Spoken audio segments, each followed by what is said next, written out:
and I'm like, sure enough, there's something out there, I just don't know about it. So after a couple days of research, I found that, sure enough, there isn't something out there. And I said, well, I'm going to do it. So I quit what I was doing, sold everything I owned, and started ArmedZilla. Armed as in armed forces, and Zilla, the internet extension, meaning big or large. So ArmedZilla is a social support and communication platform for 100 million people. Facebook and other platforms are not solving the needs of this specific niche. So we've been around for about 1.5 years now. I have spent the past year traveling around to some of the largest veteran groups in the United States, to some of the largest military bases, including the Pentagon, and have really found what are the needs of the community, what are other sites doing to cater to those needs, what are other sites not doing, what is Facebook doing right for them, what is Facebook not doing so right for them. And we've taken all that data, and now we're launching ArmedZilla in roughly 90 days with our sole purpose in mind to cater to this community of 100 million people. That's a huge number. I mean, if I can use that word, a huge number. Sure. There's some technology, obviously, behind ArmedZilla that's going to make that happen. I did read the executive summary, and what was interesting about what I read was the need. It seems like there's a lot of veteran groups. But apparently the need and the approach that you're taking is going to be different than other veteran groups. So it creates a uniqueness, if I may say that, that others may not bring to the table. Absolutely. Speak to that uniqueness, because I think that's very important, not only to our viewers, but all the veterans that may participate in your social media once it's launched. Sure, so there's a couple main needs that we solve. First of all, for the transitioning members, that, like I said, there are 280,000 troops, if you will, transitioning to civilian life every year. There have been literally tens of thousands of what's called VSOs, Veteran Services Organizations, that have been established over the past couple years.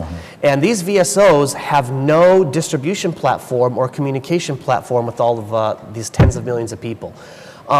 Nowadays, due to the wars in Iraq and Afghanistan, there are so many benefits, there are so many services, there are so many programs available for these people, I meaning veterans that qualify and family members, and they don't have any clue what's available for them. I'll give you an example. The Department of Veterans Affairs had to hire a third-party telemarketing service to call 63 million people saying you are eligible for these benefits. Gotcha. So it's an array, it's an arena of scattered information, sites that haven't caught on yet, good sites that people don't know about. It's a very scattered arena, so we're trying to bring that all under one roof.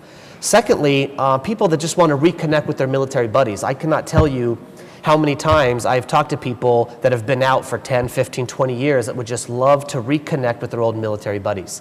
So what we're doing on ArmedZilla, it all starts from the first step people take on social networks of creating profiles. We're having a database that is so extensive that military people can fill out and list their military history that will link them and connect them with people of like-minded profiles. Hearing him, George, I imagine you got excited listening to David. I mean, as an investor, without looking at the numbers in the business plan and any other quantitative piece of information, listening to David has already creates an excitement. What was it that brought you to David? Well, at Beechtree, we usually spend a month or two studying it. It took about 3 minutes with David. I met him at the airport. We got into a conversation. I sensed the strength of his conviction. I sensed and came to understand the depth of his knowledge. He's the perfect person to do this. The only question I had before we got involved as an institutional investor was, will he fulfill the need? And was the need something that was really predominant? So we always ask that one question in any new venture that we're looking at, which is what's missing? If something's not missing, don't try to do it. In this case, there's a dire, very important something missing. We have this community, as David has described, of 100 million people, including vets, people available for VA benefits, and what we call family and military curious. There is nothing really serving them now. And that's a tremendous hole in our country and our networks. How will we service veterans? David had the clearest vision I've ever heard. I've spoken to many organizations now in our own due diligence that try to fulfill 1 or 2 or 3 missions in this area. None have I found that it was clear as David, and none have I found that had a vision as strong as David. But it's the energy behind it. So it took 3 minutes. I was back on my heels. Usually I'm the one talking to somebody else. I was all ears. It's been an honor to be associated with it. We're going to build a great company here in Arizona. You raised a lot of questions, but let me, before I forget, you need to tell our viewers about Beechtree Capital and the investments that you've made, and what is it about Scottsdale that's attracting you to Scottsdale? Beechtree Capital is a 20-year-old venture capital company that I formed 20 years ago. We have engaged in over 90 investments. We have expended to date with associated investors approximately $600 million.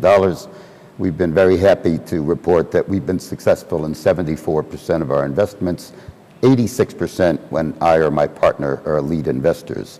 So we've returned to our investors over $2.5 million. I have been a resident here of Scottsdale for many, many years. I married a Scottsdale woman. I've been living here for 12 years, and I've been looking for the opportunity. How do I get involved in both investments and developing an entrepreneurial program here?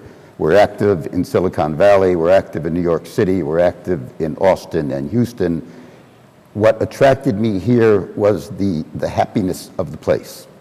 And I really mean that. That sounds silly, but it's not. There's a happiness and there's a freedom of thought here in Scottsdale, and there's a growing young population here that wants to be here. They love it here. When I walk into a store here and somebody says, "Can I help you?" they really mean it. Not always so in New York. Yeah.